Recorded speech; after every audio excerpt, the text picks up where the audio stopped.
শিকল কেটে দেওয়া হয়েছে। সিংহের পক্ষে কখনো শিকল কাটা সম্ভব না। মনে হচ্ছে কেউ আপনাকে হত্যা করতে চেয়েছিল। এটা স্পষ্ট ষড়যন্ত্র।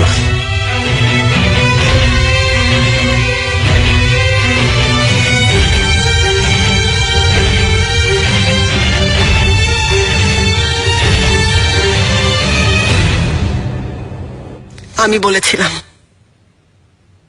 দেখেছো আজ কিভাবে তোমাকে মারার চেষ্টা করেছে। কে হতে পারে দারভিশ? এই প্রাসাদে মৃত্যু কখন কোন পথে আসে তা বলা যায় না সুলতানা। আর এবার সেই চক্রান্ত হয়েছে সিংহকে উপলক্ষ করে। হেকিম প্রধান, একটা দায়িত্ব দিয়েছিলাম আমার মরহুম বাবার মৃত্যুর ব্যাপারে।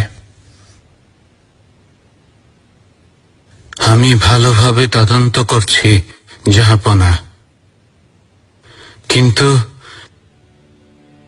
একটু ঝামেলা আছে, আর একটু সময় লাগবে। শত্রু আমাদের চারপাশেই ঘুরে বেড়াচ্ছে।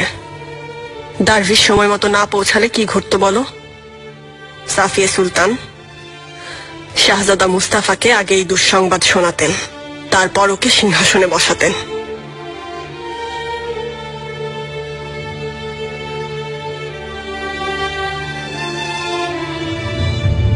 আমি আম্মার সাথে একা থাকতে চাই।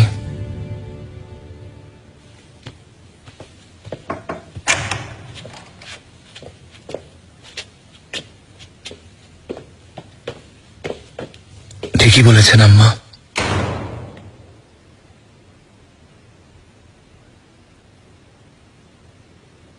খুব যন্ত্রণার। ভেবেছিলাম সিংহাসনে বসলে মৃত্যুর ভয় দূর হবে,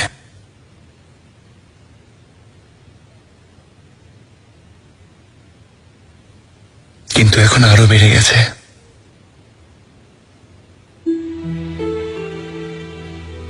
ভয় থেকে মুক্তি নেই।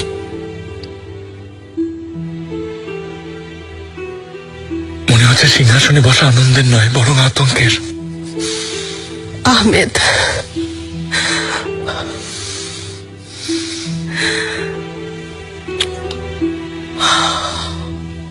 আমার বাবা, আমার জীবনের একমাত্র আলো। তুমি আজ মৃত্যুর হাত থেকে বেঁচে গেছো, মহান আল্লাহর অশেষ রহমত। কিন্তু আবারও হতে পারে শত্রুরা আবারও হামলা করবে।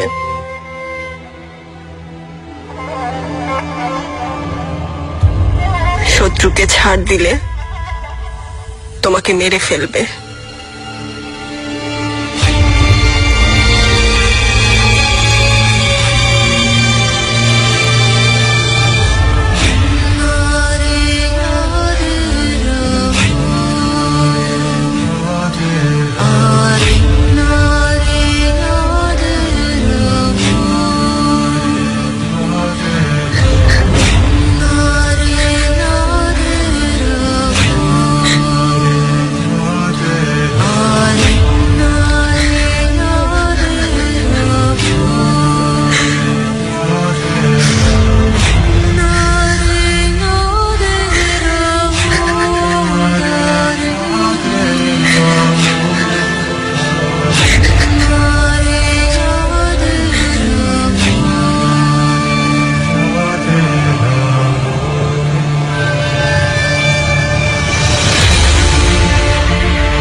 তওবা, শ্রদ্ধেয় ওয়ালিদে সুলতানের সাথে দেখা করার মতো আর কোনো জায়গা ছিল না?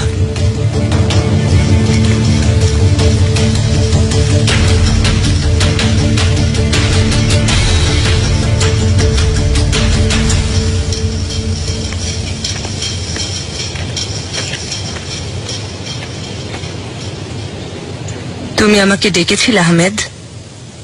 সুলতানা, অভিষেকের সময় একটা সিদ্ধান্ত নিয়েছিলাম। আমি আমার ভাই মুস্তাফাকে জীবন ভিক্ষা দিয়েছি। এ ব্যাপারে আপনার মতামত জানা খুবই প্রয়োজন। আমার সিদ্ধান্ত কি ঠিক ছিল? আমার কথা শুধু একটাই, জাহাপনার